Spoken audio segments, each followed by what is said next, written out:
اچھا یہ اور مذہب دفاع کے نام پہ بالکل بالکل یہ کیا دفاع ہے کہ آپ بچوں اور عورتوں کو مار رہے ہیں، ہاں بچوں کو آپ نسل معصوم کشی لوگوں کا معصوم قتل عام لوگ کر رہے ہیں، یہ قتل کیا دفاع ہے؟ اور پھر اس کی حمایت کر رہے ہیں. دیکھیں بڑی ڈٹائی سے آپ اقوام متحدہ میں لے آئے ہیں اور ایکسپوز ہو گئے ہیں، بالکل. پوری دنیا کے سامنے ننگے ہو گئے ہیں کہ ہم کیا کر رہے اچھا ہیں. کل اسرائیل اور نے کوئی شرم نہیں انہیں، کوئی حیا نہیں، کل دوبارہ اسرائیل اپنے نے سٹانس پر انہیں شرم بھی نہیں آتی بالکل صحیح، کہ کر کیا رہے ہیں. یہ شام اور لبنان پہ کل اسرائیل نے دوبارہ حملہ کیا ہے، دوبارہ گولہ باری ہاں کی ہے. یہ جنگ پھیلے گی. میں پہلے بھی اپنے خدشات کا اظہار کر چکا ہوں جی کہ یہ جنگ عالمی جنگ کی صورت بنے گی. دیکھیں شرارت جہاں بھی ہوگی، وحشت جہاں بھی ہوگی، وہاں یہ کام ہوگا اور یہ پھیلے گا.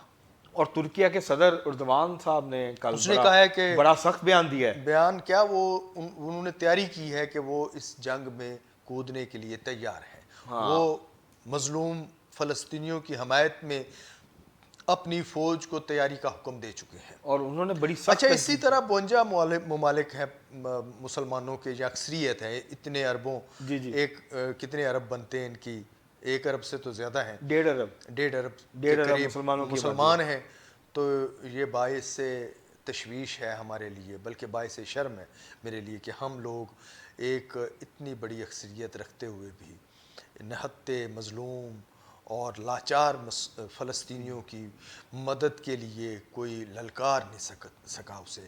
یہ مدد وغیرہ کرنا تو بہرحال ایک روٹین میٹر ہے، ایک معمول کی کارروائی ہے. جی جی لیکن ان کے اس تشدد اور جارحیت کو روکنے کے لیے اسرائیل کوئی، کا ہاتھ روکنے والا کوئی نہیں ہے. ہاں اسے روکنے کے لیے سامنے آنا چاہیے. بالکل. ایک اجتماعی جو ہے سٹانس، اگرچہ اوپیک اور اس طرح کے اجلاسوں میں کہا گیا ہے، تھریٹ بھی کیا گیا ہے، ایران بھی اسے دھمکی آمیز بیانات دے رہا ہے، لیکن وہ باز نہیں آ رہا. اور یہ الٹیمیٹلی یہ آلموسٹ یہ جنگ کی طرف، عالمی جنگ کی طرف جا رہی ہے. اس کے بعد یہ دیکھیں روس نے میزائل تجربہ کیا ہے ایٹمی وار ہیڈ کا. اس نے بتایا ہے دنیا کو کہ میرے پاس بھی ہے، اگر تم لوگ ایٹمی جنگ کے لیے تیار ہو تو ہم بھی ہیں. تو اس طرح دنیا کا امن خطرے میں ہے. مظلوم کی اگر حمایت نہ کی گئی، اچھائی کا ساتھ نہ دیا گیا، تو یہ پھر سیدھی طرح ظلم جب حد سے گزرتا ہے تو مٹ جاتا ہے. کل ترکیہ کے صدر نے طیب اردوان نے یہ کہا ہے جی کہ یہ جو یوکرین کی جنگ کے اوپر بڑا شور مچا رہے تھے انسانی حقوق کا اور باقی، اب وہ کہاں ہیں؟ اب کہاں گیا؟ اب کیوں خاموش ہیں؟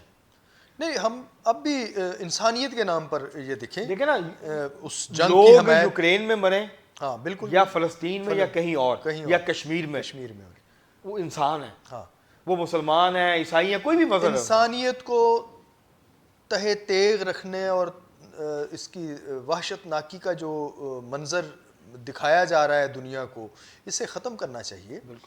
امن اور محبت سے رہنے کے لیے دنیا میں انسان کو بہت مختصر وقت دیا گیا ہے. زندگی بڑی مختصر ہے. صحیح. پتہ نہیں لوگ نفرت کے لیے کہاں سے وقت نکال لیتے ہیں. اور یہ جنگیں اور یہ آپ کی، اب اگر کوئی جنگ ہوئی تو اس کے بعد جو جنگ آئے گی وہ آپ یہ ڈنڈوں سے یا کسی اور چیز سے، اب پتھروں سے لڑیں گے، پتھر بھی ناپید ہوں گے، کچھ ایسا ہی ہوگا. اچھا سر، یہ تو ہم نے ڈسکس کر لیا.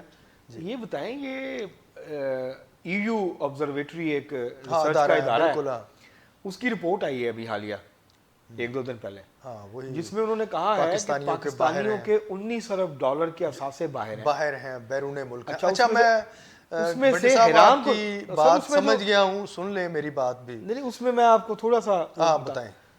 اس میں جو حیران کن بات ہے، عمومی طور پہ تصور کیا جاتا ہے کہ سب سے زیادہ دولت سیاستدانوں نے لوٹی ہے، اور وہ امریکہ اور یورپ میں ہے. یہ رپورٹ یہ بتاتی ہے، اور یہ سائنٹیفک بیسس پہ ریسرچ ہے، بالکل یہ صرف بیان نہیں ہے. اس میں یہ بتاتی ہے، وہ رپورٹ یہ بتاتی ہے کہ پاکستانیوں کا سب سے زیادہ پیسے اور اثاثے جو ہیں وہ دبئی میں، اور وہ بزنس مین ہیں. بالکل.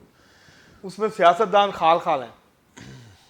اور یہ جو 19 ارب باہر پڑا، $19 ارب، اس کی اکثریت جو ہے وہ تاجروں کی ہے، بزنس مینوں کی ہے. تاجر بھی تو سیاستدان نہیں، بزنس مین نہیں، تاجروں کو انہوں نے الگ کیٹیگری میں رکھا ہے. سیاست کو جو لاتے ہیں، سیاستدانوں کو جو لاتے ہیں، اب کچھ تاجر جو ہیں خود صنعت کار خود آ گئے ہیں میدان میں. آپ کے سامنے ہے. نہیں تو وہ پیچھے سے مالی امداد دیتے ہیں یا اپنے وہ ظاہر ہے وہ تو ان کا ایک ساری دنیا طریقہ کار ہے, طریقہ واردات ہے, ساری دنیا کا یہ طریقہ واردات اور یہ کرپشن کرتے ہیں. ہاں وہ کرتے ہیں بالکل. پھر اس کے بعد کرپشن میں آپ کو اس حوالے سے ایک بڑی سالڈ اور ٹھوس ایک واقعہ سنا رہا ہوں. میں اگر آپ میری ایک بات سن لیں, ہاں سنائیں. تاثر یہ ہے کہ یہ پیسہ یورپ اور امریکہ میں محفوظ ہے پاکستانیوں کا زیادہ. نہیں یہ خود وہاں جاتے ہیں. نہیں یہ اب جو یہ رپورٹ کہتی ہے کہ سب سے زیادہ پیسہ پاکستانیوں کا دبئی میں ہے. اب پاکستانیوں کی جو مین ڈیسٹینیشن ہے وہ امریکہ اور یورپ نہیں ہے, اور جو ایشیا کے سیف ہیونز ہیں جس طرح وہاں پہ بنے ہوئے ہیں آف شور جہاں پہ اب کمپنی رجسٹرڈ کراتے ہیں, پیسے رکھتے ہیں بینکوں میں, اب جو ہے ایشیا کے اندر جو مختلف پاکٹس ہیں پاکستانی جو ہیں وہ وہاں پیسہ ڈپازٹ کر رہے ہیں, وہاں جائیدادیں خرید رہے ہیں. مطلب دبئی کے بعد جو دوسری بڑی انویسٹمنٹ ہے وہ سنگاپور میں ہے. سنگاپور میں. تو اس سے آپ اندازہ لگائیں کہ یہ جو مطلب اگر آپ دیکھیں عمران خان صاحب کے بیانات یا باقی جو بیان بازی ہوتی ہے اس میں تو ہمیں کچھ اور ہی بتاتے ہیں.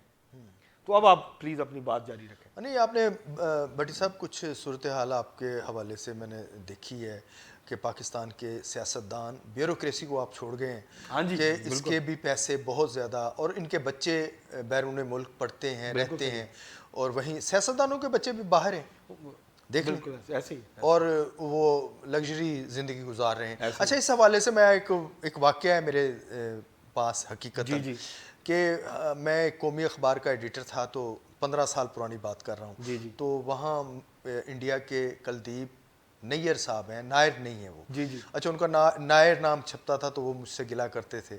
تو گپ شپ ہوتی تھی کبھی, تو میں نے پوچھا, ایک واقعہ سنایا انہوں نے اپنا, جب وہ سوئٹزرلینڈ کے سفیر بن کے گئے انڈیا کی طرف سے, اس زمانے کا انہوں نے اپنا ایک واقعہ سنایا کہ میں جب کھانے پر پریزیڈنٹ نے, بینک کے پریزیڈنٹ نے انہیں مدعو کیا تھا, تو وہ گئے اس کھانے پر, تو وہاں گپ شپ ہوئی, گھل مل گئے, پینے پلانے کا سلسلہ شروع ہوا اور کافی قریب آ گئے.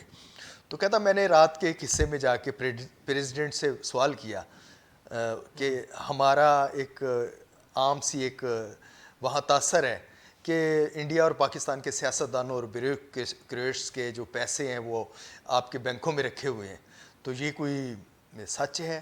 تو وہ بندہ بڑا گھل مل کے مسکرایا اور اس نے لیپ ٹاپ پر ہاتھ رکھا اور اس نے کیلکولیشن شروع کر دی. اس نے کہا کلدیپ نیر صاحب میں آپ کو وہ ٹوٹل دولت تو نہیں بتا سکتا, لیکن انڈیا اور پاکستان کے اگر سیاستدانوں اور بیوروکریسی کے جو کرپشن کے پیسے ہمارے پاس محفوظ ہیں ان کو اگر تقسیم کریں تو وہ اتنے بنتے ہیں. انڈیا کا تو مجھے بھول گیا ہے, پاکستان کے مجھے یاد ہے وہ آلموسٹ کوئی 10 لاکھ فی کس کے قریب بنتے ہیں, ہر پاکستانی کو مل سکتے ہیں. یہ اتنی بڑی اماؤنٹ جو ہے یہ انہوں نے محفوظ رکھی ہوئی ہے کرپشن کی. تو یہ تو ایک وہ بات ہے جو میں آپ کو اندر کی کہانی بتا رہا ہوں کہ یہ ہمارے سامنے ایسے کام ہوئے ہیں. اگر وہی پیسہ لے آئیں پاکستان میں, یا کوئی ایسا کوئی سائنس ہو یا ایسا میکینزم تیار کیا جائے, تو یہ سارے مسائل حل ہو جائیں گے. صرف وہ رقم لے آئیں, کچھ نہ کہیں. صحیح. اچھا سعودی عرب میں ہوا ہے ایسے؟ ہاں انہوں نے اس نے سب کو پکڑا ہے, وہاں نکالوائے ہیں پیسے, اور ایک اربوں ڈالر نکلے. ہاں یہاں بھی منٹس کے اندر یہ پیسے نکل سکتے ہیں. اچھا یہ بتائیں زاہد صاحب, اب ایک اور ایشو ہے وہ یہ ہے, کچھ افواہیں گردش کر رہی ہیں اس طرح کی کہ تحریک انصاف کے جو کے پی کے 3 رہنما ہیں وہ کوئی موو کر رہے ہیں کہ عمران خان کو مائنس کر کے تحریک انصاف ان کے حوالے کر دی جائے تاکہ وہ الیکشن لڑ سکیں تحریک انصاف کے پلیٹ فارم سے.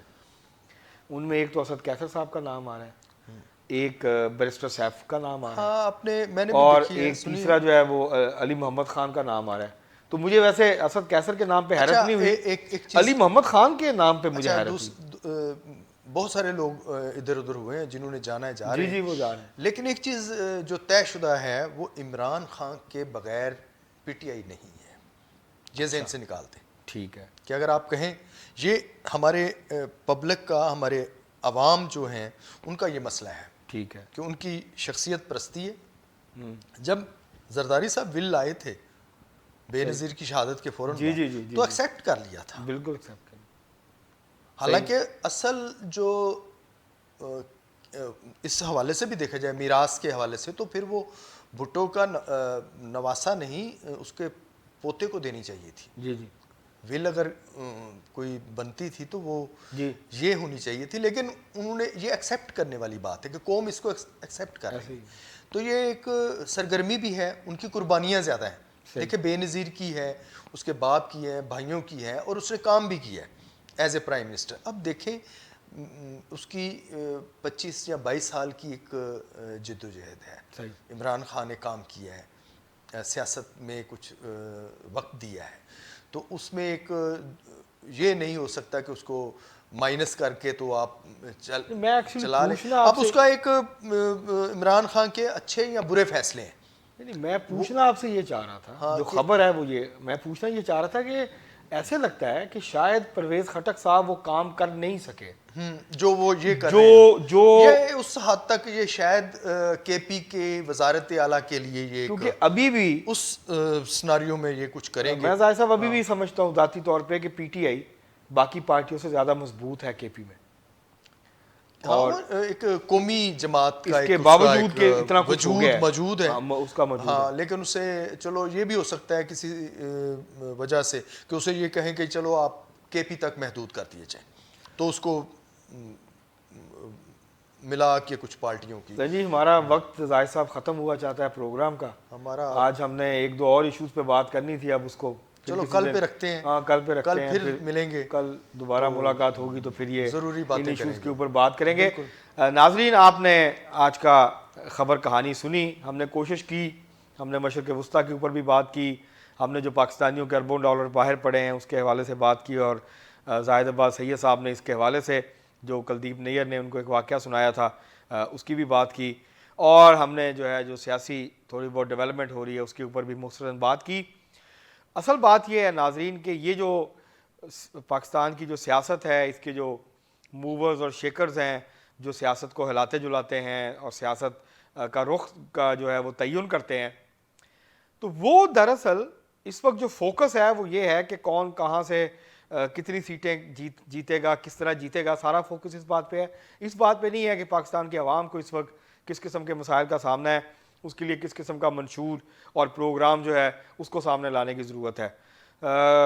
کسی دن جو ہے وہ زاہد صاحب سے اس کے اوپر بھی بات کریں گے کہ یہ سیاسی جماعتوں کے نزدیک اب ان کے جو منشور ہیں اس کی اہمیت رہ کیا گئی ہے، اور وہ اگر ان سے پوچھیں کہ آپ کے پاس کیا پروگرام ہے، کیا حل ہے ان مسائل کا، تو یہ عموماً آپ کسی بھی پارٹی کے ورکر سے پوچھیں تو وہ یہ جواب دیتا ہے کہ جی ہمارا لیڈر جو ہے اس کو سب پتہ ہے، وہی سارے مسائل کا حل کرے گا.